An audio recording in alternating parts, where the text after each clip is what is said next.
तो hello everyone. आज का टॉपिक बड़ा ही इम्पोर्टेंट है और बड़ा ही प्यारा चैप्टर है ये स्टैटिस्टिक्स। तो इसके बारे में मैं आपको बहुत ही इम्पोर्टेंट बातें बताने वाला हूँ और ये चैप्टर आपके जिंदगी भर काम आने वाला है ना। तो चलो स्टार्ट करते हैं। What is statistics, right. सबसे पहला सवाल यही आता है जब मैं इस चैप्टर को देखता हूँ कि यार ये स्टैट्स है क्या, मैं इसको पढ़ क्यों रहा हूँ, ये कहाँ काम आने वाला है। तो बच्चों ये मैं आपको बता दूं कि जब तक आपके पास मैथमेटिक्स है तो ये आपका पीछा कभी नहीं छोड़ेगा। चाहे आप हायर लेवल की स्टडीज में भी आप एमएससी भी करोगे, वहां पे भी ये स्टैट्स आने वाला है। तो आपका सबसे मतलब अब इंजीनियरिंग करो, कुछ भी करो आप, तो ये स्टैट्स आपका पीछा कभी नहीं छोड़ने वाला, राइट। तो ये बहुत ही इजी टॉपिक है, इससे इजी टॉपिक है ही नहीं कोई।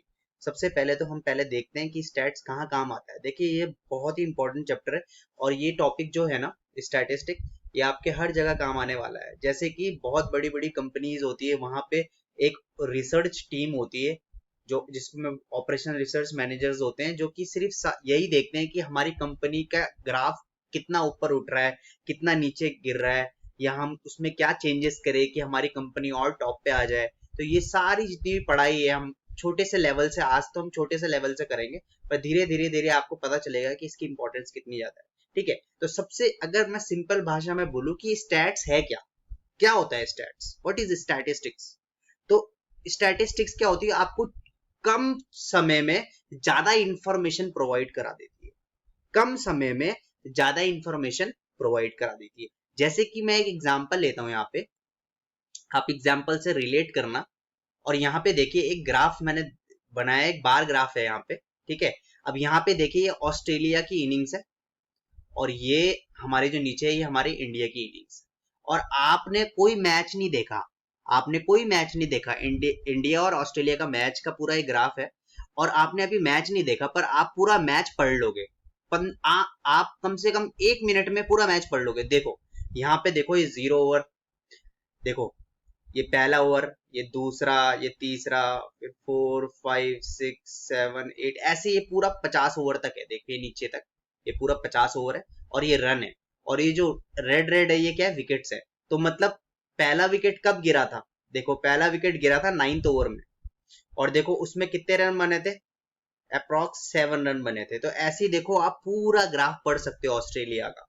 ऐसे ही मैं इंडिया का भी पूरा ग्राफ पढ़ सकता हूं। तो देखो यहां तक 19 ओवर तक इंडिया का एक भी विकेट नहीं गिरा, 19वें ओवर पे इंडिया का विकेट गिरा है। देखो आप देख रहे हो। तो देखो मैंने मैच नहीं देखा पर मैं कम समय पे इतनी सारी इंफॉर्मेशन आराम से ले सकता हूं। किसकी मदद से, स्टैटिस्टिक्स की मदद से।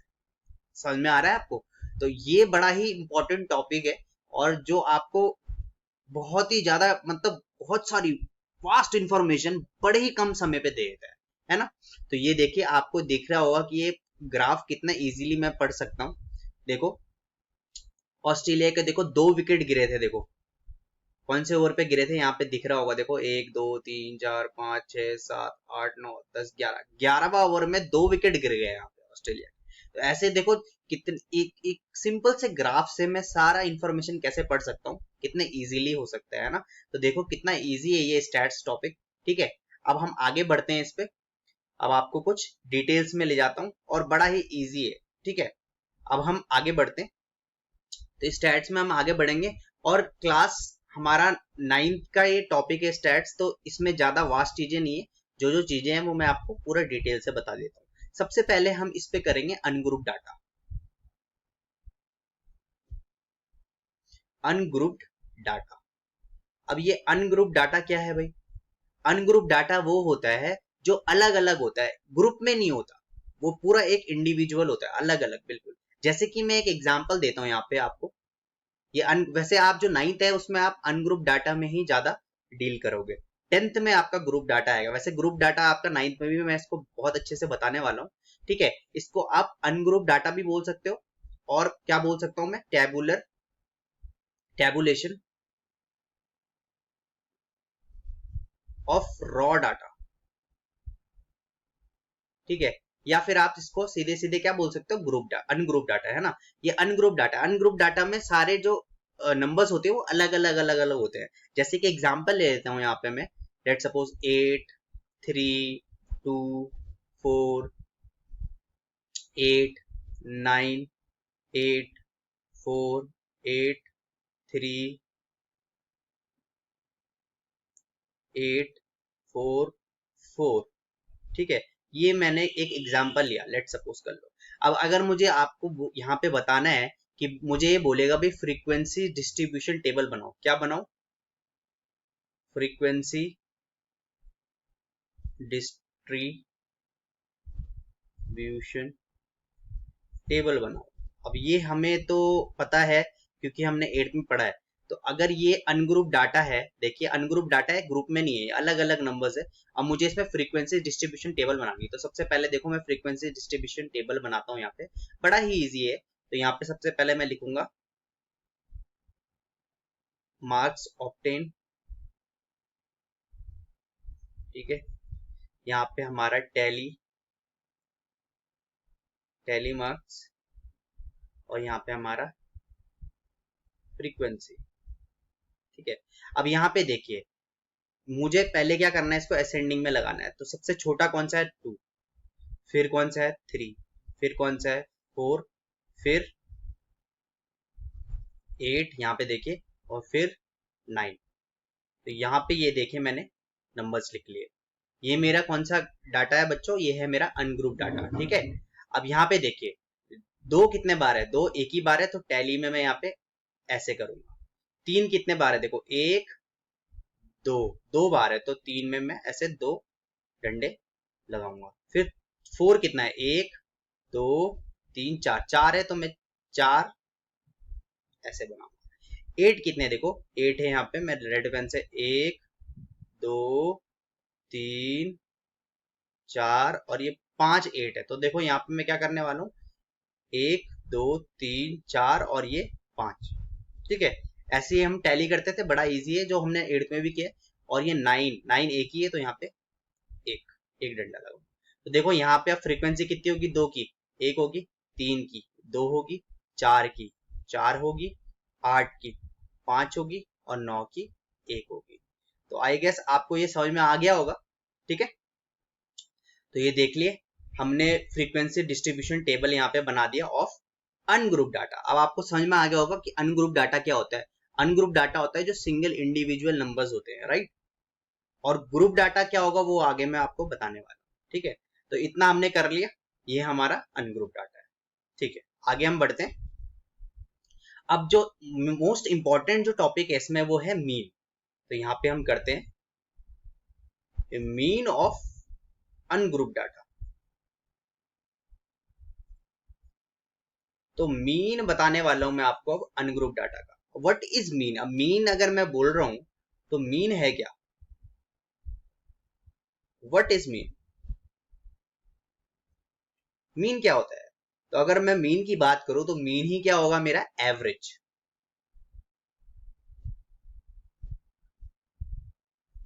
ठीक है, अगर मैं एक सिंपल तरीके से बताऊं आपको कि मीन क्या होता है, मीन क्या होता है बच्चों? एवरेज होता है। अब एवरेज क्या होता है बच्चों? अब बहुत स्टूडेंट्स बोलेंगे सर एवरेज क्या होगा? अब देखो एवरेज का मैं एक एग्जांपल देता हूँ, बेस्ट एग्जांपल देता हूँ मैं क्रिकेट में, है ना। क्रिकेट की बात कर रहा हूं मैं, तो आपको कुछ जल्दी से समझ में आने वाला है क्योंकि मैं बड़े ही सिंपल लॉजिक में बताता हूँ। तो एवरेज क्या है? देखो एग्जांपल अगर मैं लेता हूँ क्रिकेट, ठीक है, तो क्रिकेट में देखा होगा आपने कि बैट्समैन होता है जब आता है क्रिच पे खेलने के लिए, तो वहां पे ना उसको लिखा हुआ रहता है कि भाई इसका नाम क्या है ना, इसके कितने मैचेस खेले, और वहां पे एक और चीज लिखी रहती है एवरेज, ऐसे करके लिखा रहता है। आप देखना आजकल आईपीएल चल रहा है, तो आप देखोगे आईपीएल में जब बैट्समैन खेलने के लिए आएगा तो उसका नाम भी होगा, उसके कितने मैचेस खेले, कितने रन मारे, और उसमें उसका एवरेज भी होगा। ठीक है, तो वो जरूर देखना। तो ये एवरेज क्या होता है? तो आपको क्या लगता है कि जो वर्ल्ड कप होता होगा, वर्ल्ड कप में ऐसी सिलेक्शन हो जाता है टीम का, है कि यार तू चल, तू मेरे चाचा का लड़का है, तू अंदर आ जा भाई, नहीं तू तू ताऊ का लड़का है, तू नहीं खेलेगा, ऐसा नहीं होता। देखो जो वर्ल्ड कप का जो सिलेक्शन भी होता है ना, वो क्रिकेटर्स के जो बैट्समैन के एवरेज पे डिपेंड करता है। ठीक है, कि भाई किसका कितना अच्छा एवरेज है। जैसे एवरेज को अभी और इस मीन को अच्छे से बताने के लिए मैं ना एक एग्जांपल, एक और अच्छा सा एग्जांपल लेता हूँ। लेट सपोज मैं लेता हूँ राहुल द्रविड़ को। बहुत अच्छा बैट्समैन है। राहुल द्रविड़ को लेता हूँ, और राहुल द्रविड़ के मैं, लेट सपोज मैंने राहुल द्रविड़ के साथ 5 मैच खेले। कितने मैच? 5 मैच। तो ये मेरा फर्स्ट मैच, ये मेरा सेकंड मैच, ये मेरा थर्ड मैच, ये मेरा फोर्थ मैच, और ये मेरा फिफ्थ मैच। ठीक है। अब राहुल द्रविड़ ने पहले वाले मैच में तो 50 रन मार दिए, क्या बात है। फिर सेकंड मैच खेला हमने उसके साथ, तो राहुल द्रविड़ ने कितने रन मार दिए? 70 रन मार दिए, क्या बात है। थर्ड मैच में वो 5 रन ही मार पाया बेचारा। फोर्थ मैच में उसको बड़ी खुंदक आई, उसने बताया 5 रन में इसने आउट कर दिया, ले भाई मैं आप सेंचुरी मारूंगा। तो चौथे मैच में उसने पूरी सेंचुरी मार दी, और पांचवें मैच में तो उसने हद ही कर दी, उसने 150 रन मार दी, क्या बात है। अब मुझे क्या करना है, इस राहुल द्रविड़ के 5 इनिंग की क्या निकालनी है? मीन निकालनी है, या फिर एवरेज निकालना है। तो मैं क्या करूंगा, मीन का फॉर्मूला होता है मेरे बच्चों, sum of all observation upon total number of observation.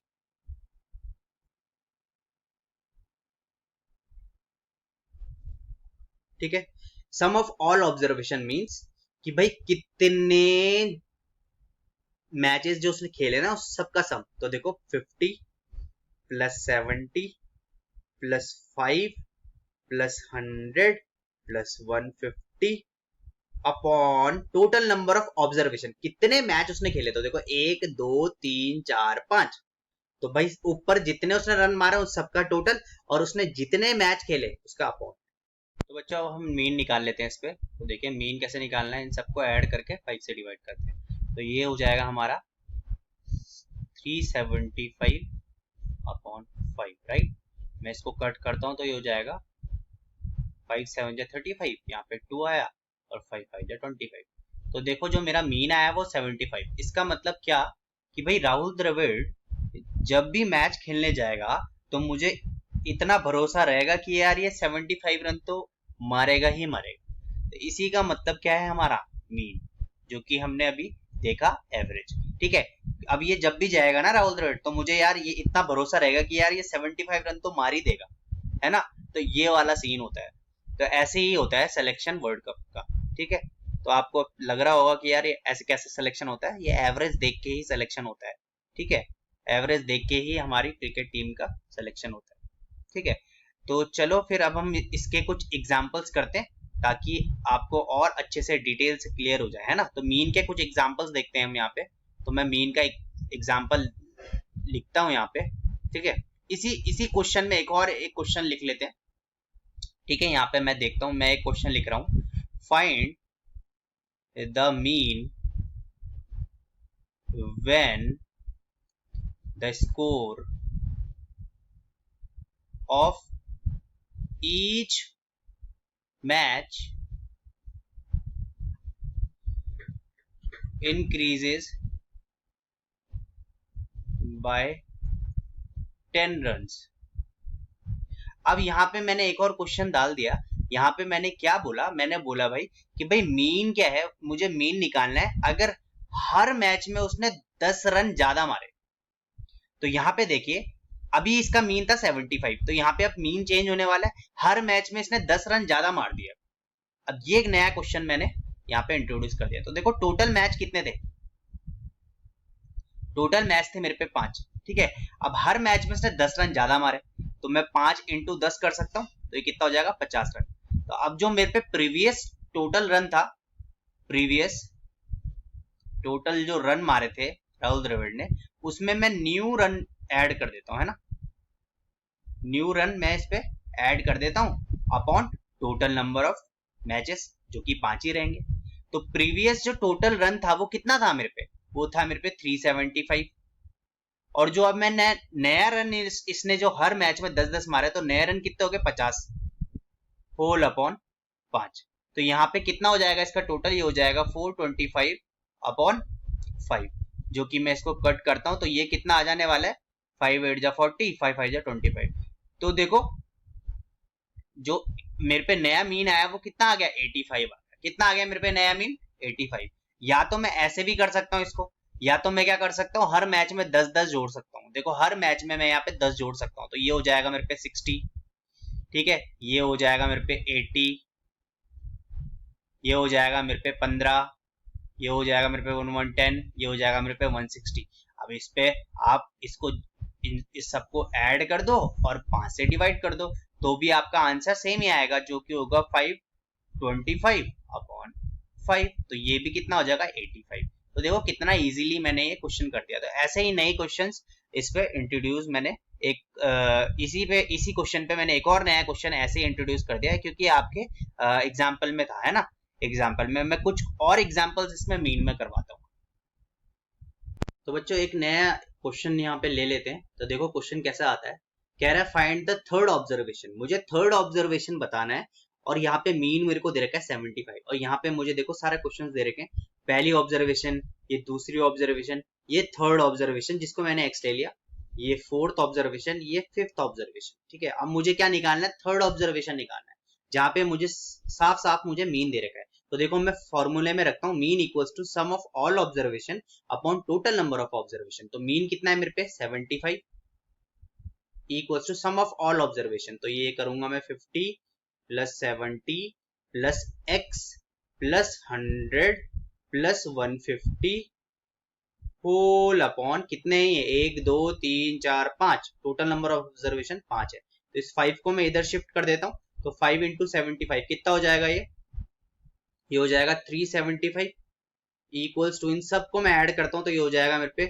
370 plus x. अब ये 370 को मैं लेफ्ट हैंड में शिफ्ट कर देता हूं, तो ये कितना हो जाएगा, देखो 375 माइनस 370 इक्वल्स टू एक्स, और जो एक्स की वैल्यू आ गई मेरे पे कितने आ गई 5। तो मेरा जो थर्ड ऑब्जर्वेशन थी बच्चों वो कितनी आ जाएगी, वो आ जाएगी मेरे पे कितनी 5। तो आपको ये समझ में आ गया होगा कि कैसे क्वेश्चंस करने हैं, है ना। ऐसे ही अब हम नेक्स्ट क्वेश्चन करते हैं, ताकि आपको और समझ में आ जाए कि मीन कैसे, थोड़ा थोड़ा कुछ मीन के जो एग्जांपल्स है मैं इसलिए करा रहा हूँ ताकि आपको जब क्वेश्चंस करो तो आपको दिक्कत ना हो। तो बच्चों अब एग्जांपल नंबर 5 हम करते हैं। देखो यहाँ पे क्या कह रहा है कि mean of height of 10 student, 10 student की मीन ऑफ हाइट कितनी है, 151.8 सेंटीमीटर। ठीक है, इतना हमें आ गया समझ में कि भाई मीन ऑफ 10 स्टूडेंट्स, 10 स्टूडेंट की जो मीन ऑफ हाइट है वो है कितना 151.8 सेंटीमीटर। ठीक है, अब क्या कह रहा है कि दो स्टूडेंट और आ गए जिसकी हाइट इतनी थी 157.6 और 154.4 सेंटीमीटर, ज्वाइन द ग्रुप। तो अब कह रहा है कि भाई जो न्यू मीन होगी वो कितना होगा, न्यू मीन ऑफ हाइट कितनी होगी। तो देखो यहाँ पे सबसे पहले मुझे क्या करना है कि जो 10 स्टूडेंट थे, 10 स्टूडेंट की जो मीन थी वो कितनी थी 151.8 सेंटीमीटर। ठीक है, तो ऑब्वियस सी बात है अगर 10 स्टूडेंट का मीन इतना था तो मैं सम निकाल सकता हूं। तो देखो मीन का फॉर्मूला क्या होता है, mean equals to sum of observation upon number of observation. Number of observation मेरे पे यहाँ पे 10 था और यहाँ पे मीन कितना था, देखो मीन था 151.8, है ना। तो मैं मीन की जगह 151.8 इंटू यहाँ पे मैं सम निकाल सकता हूँ, सम ऑफ ऑब्जर्वेशन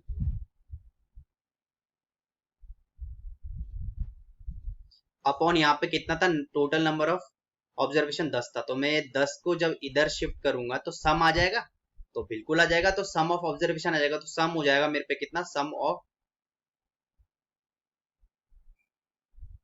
ऑब्जर्वेशन कितना हो जाएगा मेरे पे 151.8 इंटू 10, तो ये हो जाएगा 1518। तो ये कितना आ गया मेरे पे, ये टोटल सम आ गया 10 बच्चों का। अब उसमें बोला कि भाई दो बच्चों की हाइट और जोड़ दी। देखो 10 बच्चों की हाइट यहाँ पे है, ये 10 बच्चों का सम है। ठीक है, अब यहाँ पे दो बच्चे और जोड़ दिए उन्होंने जिसकी हाइट ये है और ये थी। बस अब मुझको क्या करना है, देखो मीन निकालना, न्यू मीन क्या होगा मेरा, भाई 10 बच्चों का 10 स्टूडेंट का सम हमें पता है, प्लस दो न्यू स्टूडेंट और आए तो जिसका हाइट कितनी थी 157.6, 157.6 प्लस दूसरा कितना था 154.4, 154.4। ठीक है, अब यहाँ 10 स्टूडेंट का सम था और ये 11वां स्टूडेंट है, ये 12वां स्टूडेंट, तो टोटल नंबर ऑफ स्टूडेंट हो गए 12।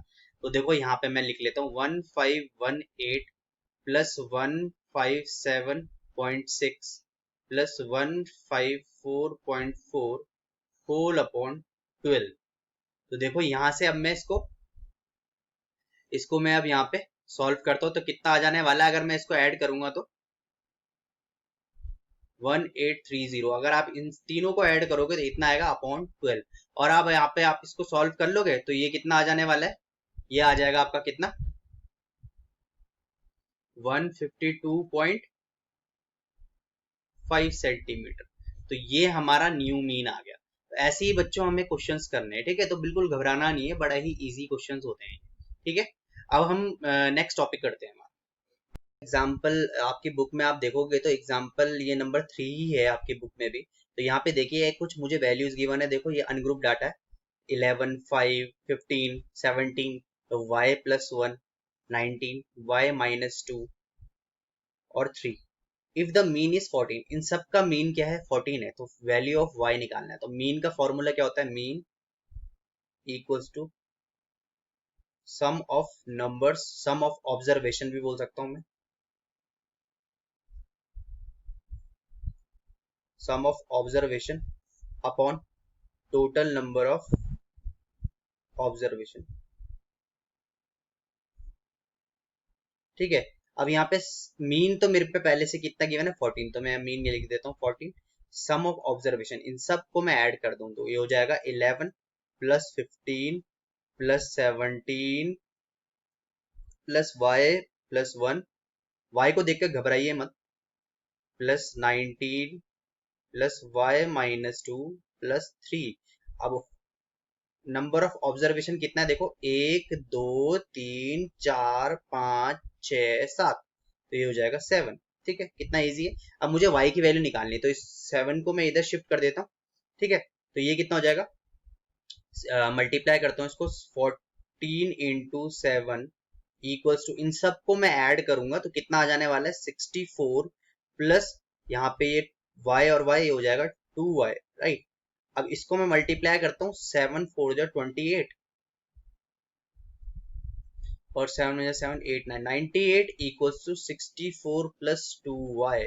मुझे y की वैल्यू निकालनी है। आई होप आपको अब ये समझ में आ गया होगा कि कैसे करना है।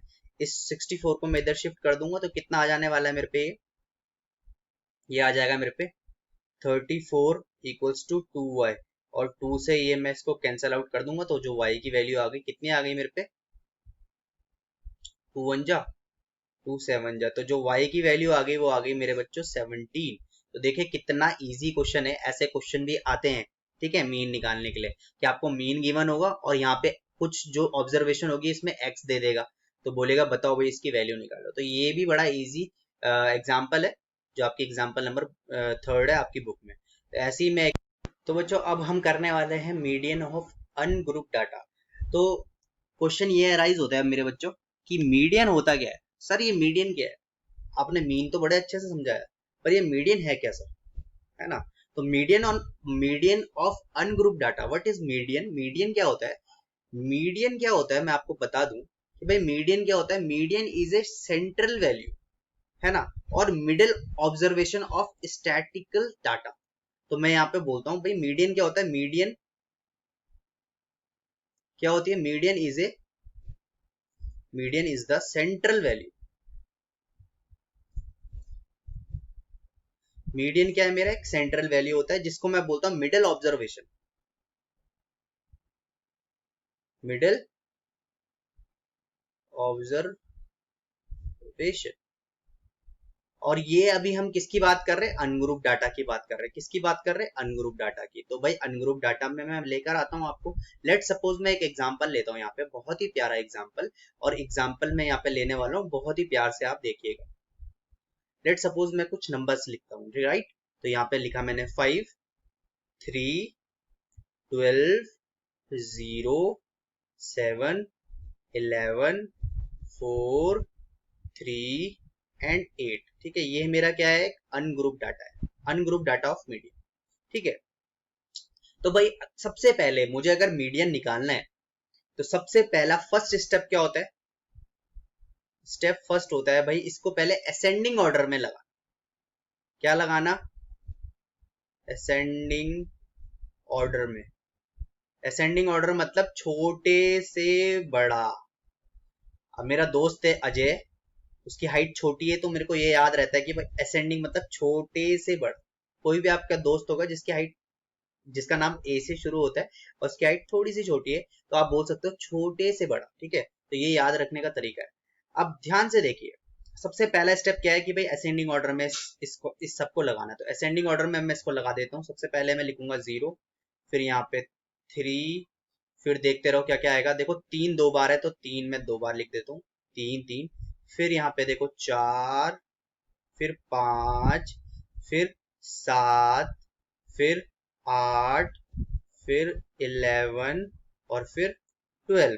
देखो ये मैंने असेंडिंग ऑर्डर पे लगा दिया। अब आपको देखना है कि भाई नंबर ऑफ ऑब्जर्वेशन कितनी है। देखो कितने ऑब्जर्वेशन है इसमें, 1 2 3 4 5 6 7 8 9। मतलब नंबर ऑफ ऑब्जर्वेशन कितना है? नंबर ऑफ ऑब्जर्वेशन कितना है इसमें? 9 है, 9। मतलब मैं n इक्वल्स टू 9 लिख सकता हूँ। अब यहाँ पे देखो नंबर ऑफ ऑब्जर्वेशन कितनी है? 9 है। कितनी? 9। इसका मतलब ये, पहले ये आपको ये देखना है कि ये ऑड है कि इवन है। ऑब्वियस सी बात है, ये क्या है? ऑड नंबर है। ऑब्जर्वेशन को देखो क्या है, ऑड है ना। अब ऑड है तो भाई फॉर्मूला लगने वाला है हमारा कौन सा? देखो बहुत प्यार से देखना। नंबर ऑफ ऑब्जर्वेशन, तो मीडियन का फॉर्मूला होगा median equals to n plus 1 upon 2। तो नंबर ऑफ ऑब्जर्व, ये क्या है? ये क्या है? टर्म है। ठीक है, th मतलब टर्म है, ये नंबर नहीं है, टर्म है। अब यहाँ पे देखिए n कितना था मेरे पे? नंबर ऑफ टर्म्स कितने, नंबर ऑफ ऑब्जर्वेशन कितनी थी? 9 प्लस 1 अपॉन 2। और ये क्या है? ऑब्जर्वेशन है। ठीक है, नंबर नहीं है, ये याद रखना। तो ये हो जाएगा 10 अपॉन 2, टूथ है ना। ये कटेगा तो ये हो जाएगा फिफ्थ टर्म। तो जो मेरा फिफ्थ टर्म होगी वही मेरा क्या होगा? मीडियन हो जाएगा। अब देखो फिफ्थ टर्म क्या है यहाँ पे? 1 2 3 4 5, ये मेरी फिफ्थ टर्म है। मतलब जो मेरा मीडियन होगा वो आ जाएगा 5। ये सबसे पहले ये क्या होता है ना, देखो फॉर्मूला जो होता है n plus 1 upon two term है, ये टर्म है। अब आपको ये अच्छे से समझ में आएगा कि टर्म क्या होता है, क्योंकि हमने बहुत अच्छे से एपी जीपी हमने करा हुआ है। तो आपको पता होगा कि भाई टर्म क्या है। ये नंबर, नंबर नहीं लिखना है यहाँ पे। अब ये नंबर तो एज इट इज है, तो किस्मत वाली बात है कि भाई फिफ्थ टर्म था तो यहाँ पे 5 ही आ गया, है ना। ऐसे ही देखो, अभी ये तो ऑड का केस किया हमने, अब अभी हम इवन का केस करते हैं। ठीक है, ऐसे ही मैं एक क्वेश्चन लिखता हूँ अब इवन के लिए। तो बच्चों अभी हमने मीडियन का केस किया था जो कि ऑड वाला था। अब हम इवन वाला केस करते हैं। ठीक है, मैं एग्जांपल लेता हूँ यहाँ पे। एग्जांपल बिल्कुल एग्जैक्टली वैसे ही लेता हूँ। देखो 3 5 3 12 0 7 11 4 और 3, राइट। अब यहाँ पे सबसे पहले मैं इसको असेंडिंग ऑर्डर पे लगाता हूँ। ठीक है, असेंडिंग ऑर्डर पे इसको लगाता हूँ।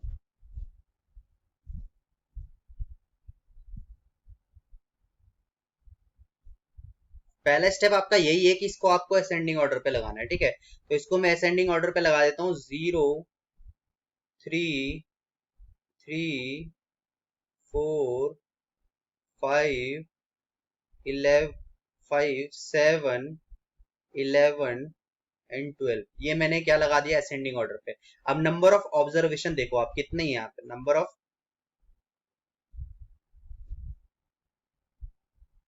नंबर ऑफ ऑब्जर्वेशन देखो कितना है? 1 2 3 4 5 6 7 8, 8 नंबर ऑफ ऑब्जर्वेशन है। मतलब एन जो है मेरे पे वो 8 है। इसका मतलब ये क्या है? इवन है। अब इवन में कौन सा केस लगने वाला है? देखो मीडियन इवन में क्या लगता है? इवन में लगता है, देखो बहुत इंपॉर्टेंट है, n बाय टूथ टर्म, ये टर्म है, plus n by 2 plus 1 nth term whole upon 2। ठीक है, बहुत इंपॉर्टेंट है। ठीक है, n बाई टू एथ term plus n by two th plus one whole upon two. ठीक है, तो यहाँ पे देखो कितना नंबर ऑफ ऑब्जर्वेशन था, 8, तो ये हो जाएगा 8 अपॉन टू एथ term plus 8 upon two plus one term whole upon two. अब यहाँ पे देखो ये हो जाएगा फोर्थ टर्म, ये हो जाएगा 4, ये देखो ये 4, 4 plus one fifth term whole upon two. तो देखो जो मेरे पे मीडियन आ जाएगा, तो देखो fourth term plus fifth term whole upon two. तो फोर टर्म क्या है, देखो मेरे पे 1 2 3 4 फोर टर्म है मेरे पे 4, फिफ्थ टर्म है मेरे पे 1 2 3 4 5 5 होल अपॉन टू। तो यहाँ पे कितना हो जाएगा 9 अपॉन टू, जो कि कट के कितना हो जाएगा 2 4 जा 8.5। तो ये आ जाएगा देखो 4.5 आ जाएगा मेरा मीडियन। ठीक है, तो देखो ये कितना इजी हमने कर लिया। ठीक है, तो ये तो आपके फॉर्मूले है, ये इवन का और ये ऑड का। अब इस पे मैं आपको एक शॉर्टकट तरीका बताता हूँ ताकि आपको जिंदगी भर याद हो जाए। ठीक है, तो बच्चों देखो इसका ट्रिक क्या होता है।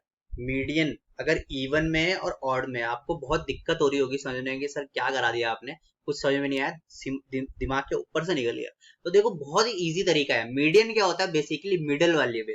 ठीक है, अब सबसे पहले तो आपको एक काम करना जरूरी है कि भाई आपको पहले उसको असेंडिंग ऑर्डर में लगाना है। ये सब असेंडिंग ऑर्डर में और ये भी असेंडिंग ऑर्डर में। देखो तो अब मुझे क्या करना है, यहाँ से एक काटो, पीछे से एक काटो, यहाँ से एक काटो, पीछे से एक काटो। अब यहाँ से देखो ये दोनों कट रहे हैं, तो अब मैं क्या करूंगा, देखो ये वाले टर्म और ये वाले टर्म को ऐड करके 2 से डिवाइड कर दूंगा। तो देखो यही तो ये होता है, यही तो हमारा फॉर्मूला, यही तो है। देखो यहाँ पे तो एन टर्म देखो 1 2 3 4 5 6, एन कितना है मेरे पे 6। तो अब यहाँ पे देखो मैं बहुत अच्छे से बताने वाला हूँ। तो 6 अपॉन 2 थर्ड प्लस 6 अपॉन 2 तो 3, 3 प्लस 1 4 फोर्थ अपॉन 2। तो देखो थर्ड टर्म क्या है मेरा थर्ड, फोर्थ टर्म क्या है मेरा 8 डिवाइडेड बाय 2। तो देखो 3 प्लस 8 डिवाइडेड बाय 2। तो देखो मेरा मीडियन आ गया। अब यहां से देखो एक इधर से काटा, ये ऑड का केस है, एक इधर से काटा एक पीछे से काटा, बचा क्या 8। तो यही मेरा मीडियन है। कैसे, देखो नंबर ऑफ टर्म कितने हैं इसमें 3। तो यहाँ पे देखो मैं करूंगा 3 प्लस 1 अपॉन 2, ये टर्म की बात कर रहा हूं। ठीक है, तो ये हो जाएगा 4 अपॉन 2, कटेगा तो 2। तो सेकंड टर्म क्या है मेरी 8। तो क्या हो गया मेरा मीडियन हो गया। तो देखो ऐसे कर कर आपको दिमाग के साथ चलना है, इसमें खेलना है आपको इसके साथ, है ना। तो बड़ा इजी है, बिल्कुल घबराने की जरूरत नहीं है। चलो जी आज अब एक्सरसाइज करते हैं, है ना।